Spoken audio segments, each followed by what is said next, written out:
ഒരു വൈകുന്നേരത്തെ കാഴ്ചയാണ് ഇത്. ഇത്രയും ക്ഷമയോടുകൂടി ഈ പ്രാവുകൾ ഇങ്ങനെ നിൽക്കുന്നത് എന്തെന്ന് ചോദിച്ചാൽ അതിന് ഒരേ ഒരു ഉത്തരമേ ഉള്ളൂ. തീറ്റയ്ക്ക് തന്നെയാണ് ഈ പ്രാവുകൾ ഇങ്ങനെ നിൽക്കുന്നത്. ഈ വീഡിയോ ചെയ്യാൻ ഒരു കാരണമുണ്ട്. തീറ്റ കൊടുക്കുന്ന ആളെ ഒന്ന് പരിചയപ്പെടാം. പ്രജിത എൻ്റെ വൈഫാണ്. സ്വദേശം ചാവക്കാട്. ഈ ലോഫ്റ്റ് സ്ഥിതി ചെയ്യുന്നത് പാലക്കാട് റെയിൽവേ സ്റ്റേഷനിൽ നിന്നും 1.5 കിലോമീറ്റർ ചുറ്റളവിൽ മാത്രമാണ്. നല്ല പ്രകൃതി രമണീയമായ സ്ഥലം. അതുപോലെ തന്നെ പ്രാവുകളുടെ ശത്രുക്കളായ ഫാൽക്കണും നന്നായിട്ടുള്ളൊരു ലോഫ്റ്റ് കൂടിയാണ് നമ്മളുടെ ചുറ്റളവിൽ ലോഫ്റ്റുകളെല്ലാം ഇതുപോലെ തന്നെയാണ്. ഗാലറി നോക്കിയപ്പോൾ ഇന്നലെ വരെ കണ്ടൊരു പ്രാവ് ഇന്നില്ല. അതിൻ്റെ കാരണം ഇതാണ്.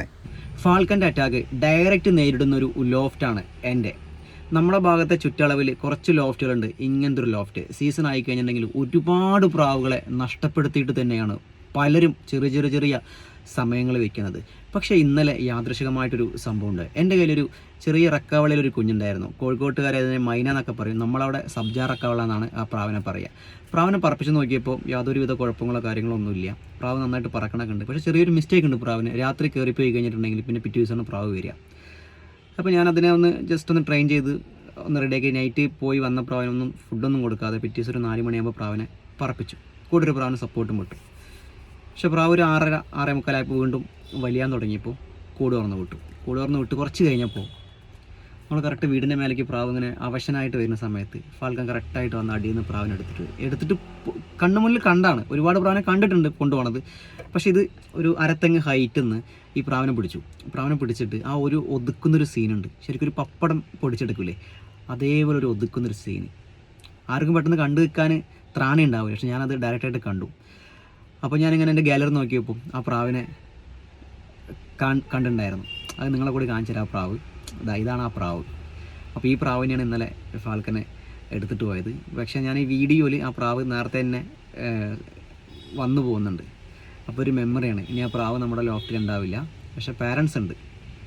അപ്പോൾ അതുകൊണ്ടാണ് ഞാനൊരു വീഡിയോ ഇങ്ങനെ ചെയ്യാൻ തന്നെ കാരണം. നമ്മളെ ഏരിയയിൽ ആരെടുത്ത് ചോദിച്ചാലും അവർക്കും ഇത് തന്നെയാവും പറയാനുണ്ടാവുക.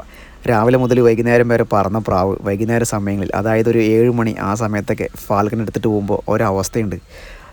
അത് നേരത്തെ പറഞ്ഞ പോലെ അനുഭവിച്ചവർക്ക് മാത്രമേ അറിയാൻ പറ്റുള്ളൂ. പക്ഷേ ഇതൊക്കെ താണ്ടിയിട്ട് പറപ്പിക്കുന്ന ആൾക്കാരുണ്ട്, ഇല്ലയെന്ന് പറയുന്നില്ല, പറപ്പിക്കുന്ന ആൾക്കാരുണ്ട്. ഈ കാണുന്ന പ്രാവാണ് ആ നേരത്തെ കണ്ട മൈനപ്രാവിൻ്റെ അച്ഛൻ പ്രാവ്. അമ്മനെ തുറന്നു വിട്ടിട്ടില്ല.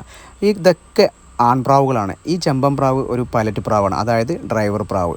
പിന്നെ പല ടൈപ്പിലും പല ലൈനേജിലുള്ള പ്രാവുകൾ ഇവിടെ ഉണ്ട്. അധിക ലൈനേജ് അല്ല, എന്നാലും ചെറിയ ലൈനേജുകൾ അങ്ങോട്ടും ഇങ്ങോട്ടൊക്കെ വ്യത്യാസം വേറെ തരത്തിലുള്ള പ്രാവുകളൊക്കെ ഇവിടെയുണ്ട്. വെള്ളിക്കണ്ണ് പ്രാവുണ്ട്, അതായത് നമ്മൾ നാടൻ പ്രാവ് എന്ന് പറയും. നാടെന്ന് പറയുമ്പോൾ ബെൽറ്റ് അടിക്കുന്ന പ്രാവ്. ഈ കോയമ്പത്തൂർ ലൈനേജൊക്കെ പറയില്ലേ, വെള്ളിക്കണ്ണ്, പൾട്ടി, ടംബ്ലർ പ്രാവ്, അതിൻ്റെ ഒരു 2-3 സെറ്റ് ഉണ്ട്. പിന്നെ അത്യാവശ്യം കുഴപ്പമില്ലാത്ത പ്രാവുകളൊക്കെ ഉണ്ടെന്ന് തോന്നുന്നു. നിങ്ങളുടെ അഭിപ്രായം പറഞ്ഞു കഴിഞ്ഞിട്ടുണ്ടെങ്കിൽ. ചെറിയ ലെവലിൽ ലോഫ്റ്റിങ്ങിൻ്റെ വീഡിയോസൊക്കെ ചെയ്തിട്ടുണ്ടായിരുന്നു. ഇപ്പോൾ സീസൺ ആയതുകൊണ്ട് പിന്നെ പോവാതിരുന്നാണ്. ഇനിയിപ്പോൾ സീസൺ കഴിഞ്ഞ് കഴിഞ്ഞിട്ടുണ്ടെങ്കിൽ നമുക്ക് വീഡിയോസും അതുപോലെ പുതിയ പറവക്കാരെയൊക്കെ പരിചയപ്പെടാം. സാധാരണ ആദ്യ ടൈമിലൊക്കെ വീഡിയോ ചെയ്യുന്ന സമയത്ത് നല്ല രീതിക്ക് സപ്പോർട്ടും കാര്യങ്ങളൊക്കെ ഉണ്ടായിരുന്നു. ഇപ്പോൾ അത് അങ്ങനെ വലുതായിട്ട് കിട്ടുന്നില്ല. എന്നാലും നമ്മൾ അറിയുന്ന ആൾക്കാരെക്കാട്ടും കൂടുതൽ അറിയാത്ത ആൾക്കാരാണ് നല്ല രീതിക്ക് സപ്പോർട്ടൊക്കെ തരുന്നത്. അതിൻ്റെ റീസൺ എന്താണെന്ന് എനിക്ക് അറിയില്ല. ഇപ്പോൾ നമ്മളെയൊക്കെ പരിചയക്കാരൊക്കെ നമ്മളെ സപ്പോർട്ട് ചെയ്യാത്തതിൻ്റെ കാരണം നിങ്ങൾക്ക് അറിയുന്നുണ്ടെങ്കിൽ ഒന്ന് പറയാം. പിന്നെ അതുപോലെ തന്നെ ഞാൻ എപ്പോഴും ഇടയ്ക്കിടയ്ക്ക് പറയാറെന്ന് വെച്ചിട്ടുണ്ടെങ്കിൽ ഒരിക്കൽ കൂടി റിപ്പീറ്റ് ചെയ്യുക. നമ്മളെ വീഡിയോ ഏത് ജില്ലയിൽ നിന്നാണ് നിങ്ങൾ കാണുന്നത് അതുകൂടി പറയാൻ പറ്റുമോ എന്ന് ചോദിച്ചിട്ടുണ്ടായിരുന്നു. അത് ആദ്യകാലത്തൊക്കെ നല്ല രീതിക്ക് പറഞ്ഞിട്ടുണ്ടായിരുന്നു. ഇപ്പോൾ അതങ്ങനെ ചെറുതായിട്ട് കാണുന്നില്ല. എന്താണെന്ന് വെച്ചിട്ടുണ്ടെങ്കിൽ വീഡിയോ മുഴുവനായിട്ട് കാണാത്തതുകൊണ്ടാണ് തോന്നുന്നുണ്ട്. അപ്പോൾ ഒരിക്കൽ കൂടി ഞാൻ ചോദിക്കുകയാണ്, ഈ വീഡിയോ നിങ്ങൾ ഏത് ജില്ലയിൽ നിന്നാണ് കാണുന്നത് ഒന്ന് കമൻറ്റ് ചെയ്താൽ എനിക്ക് കൂടെ അറിയാമായിരുന്നു. അതിൻ്റെ റീസൺ എന്താണെന്ന് ചോദിച്ചിട്ടുണ്ടെങ്കിൽ അവിടെയൊക്കെ പറവക്കാരുണ്ടോ എന്നറിയാൻ വേണ്ടിയിട്ട് തന്നെയാണ് കേട്ടോ. ഈ സീസണിൽ നമുക്ക് 2 പറവയാണ് വന്നിട്ടുണ്ടായിരുന്നത്. അത് 2ലും ഒന്ന് ഔട്ടായിപ്പോയി. പക്ഷേ ആദ്യം വിട്ടതിൽ രാവിലെ തന്നെ ഔട്ടാണ്, ചാൻസ് പറവായിരുന്നു. രണ്ടാമത് നമ്മൾ വിട്ടത് ചാൻസ് പറവ തന്നെയായിരുന്നു. പക്ഷേ അതൊരു വൈകുന്നേരം രാവിലെ 7 മണിക്ക് സമയം വെച്ച് വൈകുന്നേരം 5:40 ആയപ്പോൾ ഒരു പ്രാവ് വലിഞ്ഞു പോയിട്ടുണ്ടായിരുന്നു. പക്ഷെ അത് പിന്നീട് റഫറി സമയം തന്നിട്ട് 1 മണിക്കൂറിനകത്ത് വന്നിട്ടുണ്ടായിരുന്നില്ല. പക്ഷേ പ്രാവ് കളത്തിലുണ്ടായിരുന്നു, പക്ഷെ മേലെയായിരുന്നു. നമ്മുടെ അവിടേക്ക് നമുക്ക് ഐഡൻറ്റിഫൈ ചെയ്യാൻ പറ്റിയില്ല. പ്രാവ് അത്രയും മേലെയായിരുന്നു. ഒരു പ്യുവർ വെള്ളേനായതുകൊണ്ട് അത് നമ്മുടെ തന്നെ ആണോ എന്നൊരു ഡൗട്ട്. അപ്പോൾ അങ്ങനൊരു ഇതായിപ്പോയി. റഫറി ഔട്ട് വിളിച്ച് കഴിഞ്ഞ ഉടനെ ആ ഒരു മിറാക്കിൾ പോലെ 2 പ്രാവളും താഴത്തേക്ക് വന്നിരിക്കുക. പക്ഷെ പറഞ്ഞിട്ട് കാര്യമില്ലല്ലോ. അപ്പോഴേക്കും നമ്മൾ സമയം തന്നത് പോയി. അങ്ങനെ ഒരു ചാൻസ്. ഇനിയിപ്പോൾ ഒരു 18-ാം തീയതി ഒരു പറയുമല്ലോ, നമുക്ക് ഐഡൻറ്റിഫൈ ചെയ്യാൻ പറ്റിയിട്ടില്ല. അപ്പോൾ ചിലർ പറയും സ്വന്തം പ്രാവിന് എന്താ മനസ്സിലാക്കാൻ പറ്റാത്തതെന്ന്. പക്ഷേ എന്താണെന്ന് വെച്ചിട്ടുണ്ടെങ്കിൽ ഒരേപോലത്തെ 3-4 പ്രാവുകൾ അത്രയും മേലെയായിരുന്നു. കാർമയത്ത് തൊട്ട് പറക്കുണ്ടായിരുന്നത്.